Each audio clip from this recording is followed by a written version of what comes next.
مشاهدينا الفاضل، طبتم وطابت اوقاتكم. نشرة اخبار الفضاء الاريتريه لهذه الفتره يصحبكم فيها محمود عبد الله بكفاح، والتي نستهلها باهم وابرز العناوين.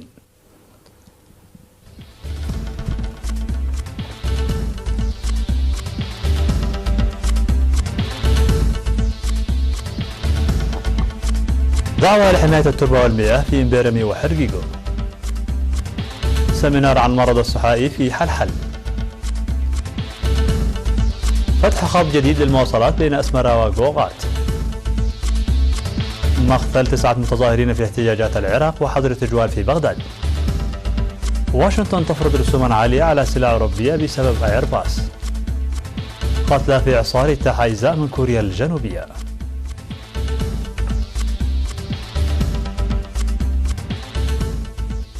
مرحبا بكم للعناوين إلى التفاصيل.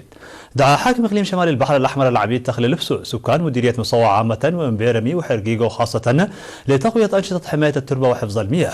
واوضح لدى لقائه ممثلي القرى ومدراء الضواحي في مديريه مصوع ان اداره الاقليم لديها برنامج لبناء المدرجات والحواجز المائيه في الاوديه والتلال بالتوازي مع الاراضي الزراعيه، ويجب تعزيز مشاركه المواطنين في البرنامج. وأشار إلى عدم فعالية خدمات المجاري التحويلية المشيدة بجهود كبيرة، حاثا المزارعين للمشاركة في صيانة الحواجز المائية وحجز مياه السيول للاستفادة الجيدة منها. ونشد بضرورة الالتزام بالقوانين واللوائح الصادرة واتخاذ إجراءات عقابية صارمة ضد مقتلعي الأشجار في الضواحي، مؤشرا إلى وجود برنامج لضخ المياه من سد قحطيلاي لإيجاد حل دائم لمشكلة مياه مصوع. هذا وقد أكد المواطنون جاهزيتهم لإنجاح برامج التنمية.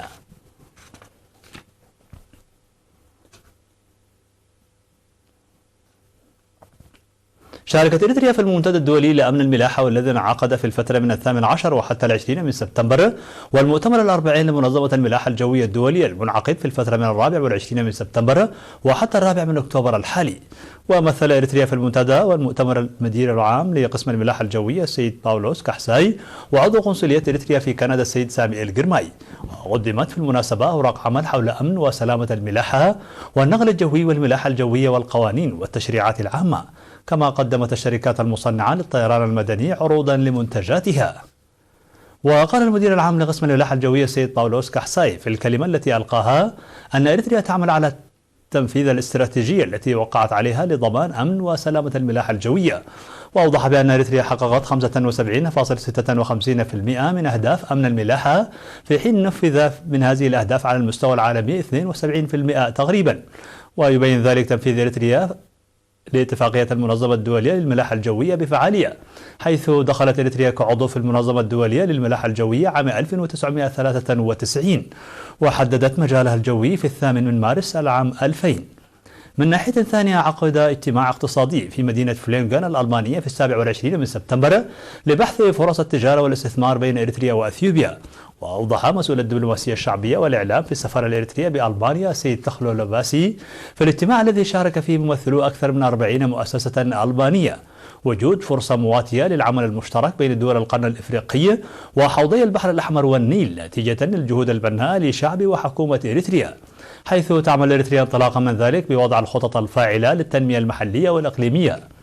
من جانبه، أوضح مستشار الشؤون الاقتصادية والاستثمار السيد يوهانس إياسو الخبرات وفرص الاستثمار الموجودة بإريتريا في المجالات الهامة، حيث جرت نقاشات مع ممثلي مختلف المؤسسات لتعريف رجال الأعمال بإريتريا.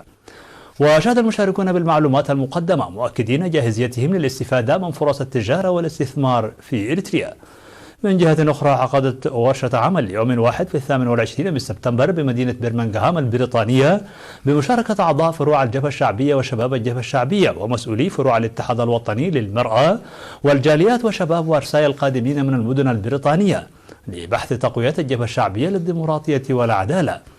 وأوضح سفير إريتريا في بريطانيا وأيرلندا الشمالية السيد ستيفانوس هابتماريام في الورشة بأن تمكن شعب إريتريا وقيادته من تخطي وهزيمة المؤامرات السياسية والاقتصادية والدبلوماسية والغزو العسكري المصحوب بالحذر هو نتاج الحفاظ على القيم المكتسبة خلال مرحلة النضال التحرري، ويجب العمل بكل إخلاص في مرحلة السلام الراهنة لتقوية الجبهة الشعبية، باعتبار أن تقويتها هو ضمان الأمن والمصلحة الوطنية. وقدم شرحا موسعا عن التطورات الدبلوماسية في البلاد والمنطقة وسير برامج التنمية الوطنية، مشيرا إلى إعداد خطة لتمكين المواطنين في المهجر للاستثمار الفردي والجماعي في أرض الوطن والاستفادة من موارد وطنهم. وشهدت الورشة محاضرات وتقارير عن أنشطة الإريتريين في المنظمات المختلفة والفكر السياسي للجبهة الشعبية وميثاقها وأهدافها وأهمية التنظيم وحل النزاعات. وانتخب المشاركون في ختام الورشة هيئة إدارية للجبهة الشعبية للديمقراطية والعدالة على مستوى بريطانيا، كما وضع برنامج عمل فاعل لتقوية الجبهة الشعبية للديمقراطية والعدالة والاتفاق على تنفيذه. على صعيد آخر، تبرع الإريتريون في مدينتي مونشن وكيلن الألمانية بمبلغ 4600 يورو لإعالة أسر الشهداء.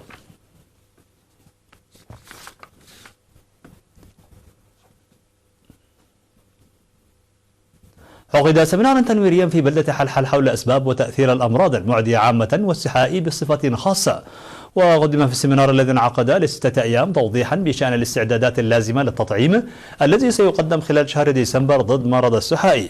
وأوضح مسؤول المركز الصحي في مديرية حلحل الممرض أبراهام سلمون بأن الجهود التي بذلت خلال السنوات الماضية ساهمت في عدم ظهور مرض الملاريا بالمديرية في عامي 2018 والعام 2019، مؤشرا إلى ضرورة تعزيز العمل المنسق للحفاظ على هذا الإنجاز وتحقيق تقدم مماثل في الأمراض الأخرى. هذا وقد أشاد مدير مديرية حلحل السيد جرماسيون أبرها باهتمام السكان بإصحاح البيئة.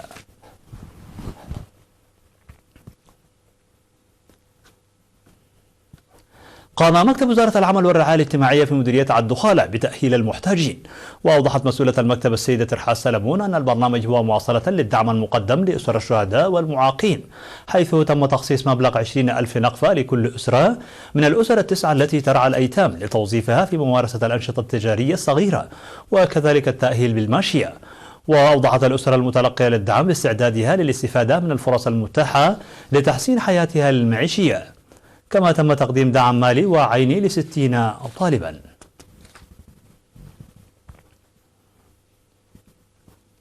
فتحت شركة حارات المواصلات العامة خط مواصلات جديد بين أسمرة وقوقات بمديرية دقة محري. وأوضح مسؤول العمليات في الشركة سيد نجوسي جرزجهير في مراسم تدشين الخط الجديد عن تخصيص حافلة لتقديم خدمة المواصلات في خط أسمرة دقة محري قوقات البالغ طوله 68 كيلومترا بسعر 19 نقفة للتذكرة. وستستفيد من الخط 11 قرية تقع على طريق قرقرة دقة محري و5 قرى أخرى. وأفاد مسؤول الشركة في الإقليم الجنوبي السيد أفورقي مبرهة أن الشركة لها 55 خطا من وإلى الإقليم وكذا داخل الإقليم، داعيا السكان لصيانة الطرق بانتظام لضمان استمراريتها في تقديم الخدمات. وأشار السكان إلى معاناتهم السابقة من انعدام وقلاء المواصلات، مؤكدين جاهزيتهم للإيفاء بما يطلب منهم لضمان استمرارية هذه الخدمة.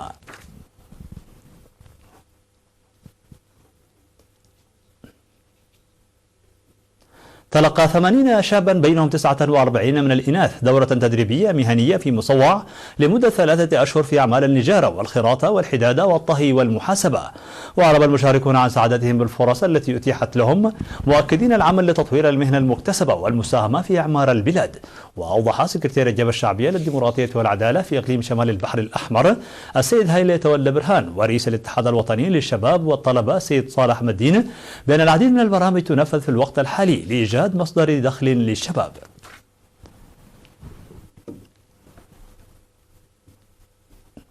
مشاهدينا الأفاضل، كانت هذه الأخبار الداخلية. فاصل قصير ونوافيكم بالأخبار العالمية، فابقوا معنا.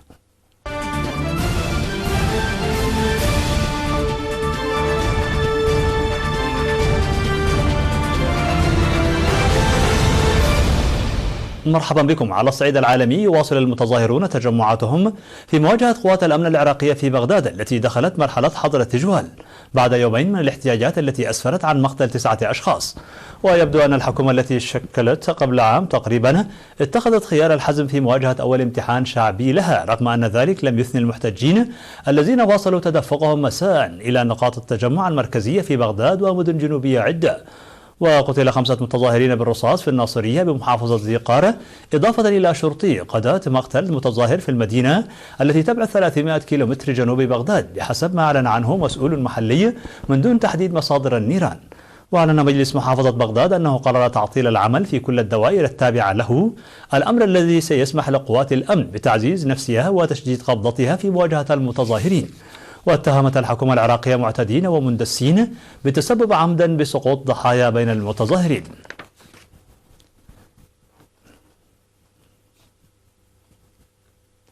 أعلنت الولايات المتحدة الأمريكية أنها ستفرض رسوما جمركية على سلع أوروبية بقيمة 7.5 مليار دولار بعدما أجازت منظمة التجارة العالمية لواشنطن المضي قدما في خطوتها ردا على دعم الاتحاد الأوروبي شركة إيرباص لصناعة الطائرات.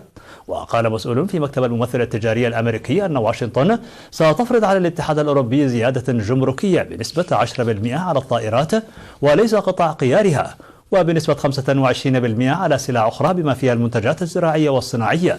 وقال المسؤول أن قرار منظمة التجارة العالمية يجيز زيادة الرسوم بنسبة 100%، لكن واشنطن قررت عدم الذهاب إلى هذا الحد سعيا منها لإيجاد حل النزاع القائم منذ 15 عاما.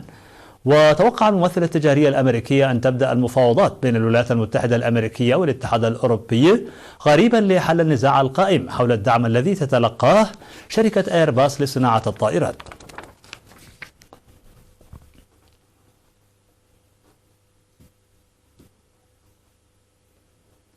اجتاح الإعصار نتاج أجزاء من كوريا الجنوبية، وقالت الحكومة أنه تسبب في مقتل 6 أشخاص. ونتاجها الإعصار 18 هذا العام، حيث جلب معه أمطارا غزيرة في الأجزاء الجنوبية من البلاد. وقالت وزارة الداخلية والأمن أنه تسبب في سقوط 6 قتلى و4 مصابين. وأضافت أن بعض القتلى كانوا تحت أنقاض هياكل منهارة وأن آخرين ماتوا غرقا. وقالت الوزارة أن المياه قمرت أكثر من 100 منزل وهياكل خاصة أخرى، وأن ما يزيد عن 1500 شخص يغادرون بيوتهم احترازيا في المناطق الجنوبية.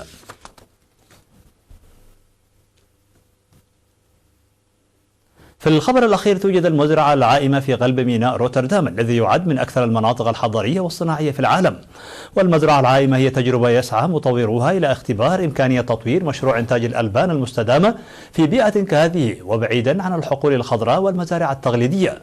وتم وضع الأبقار التي بدت مطمئنة في موقعها الجديد على هامش أكبر ميناء في أوروبا وأكثرها ازدحاما في الجزء العلوي من المزرعة العائمة، ويتم رعي الأبقار عن طريق روبوتات. وفي الطابق السفلي توجد مرافق معالجة الحليب ومعالجة السماد، كما يوجد مدخل ومتجر للزبائن في نفس الطابق.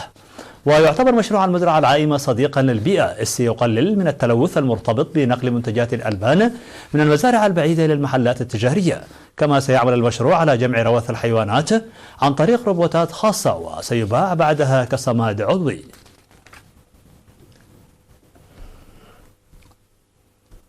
مشاهدينا الأفاضل، بهذا نكون قد وصلنا بكم إلى نهاية النشرة. شكرا على حسن المتابعة، دمتم بألف خير.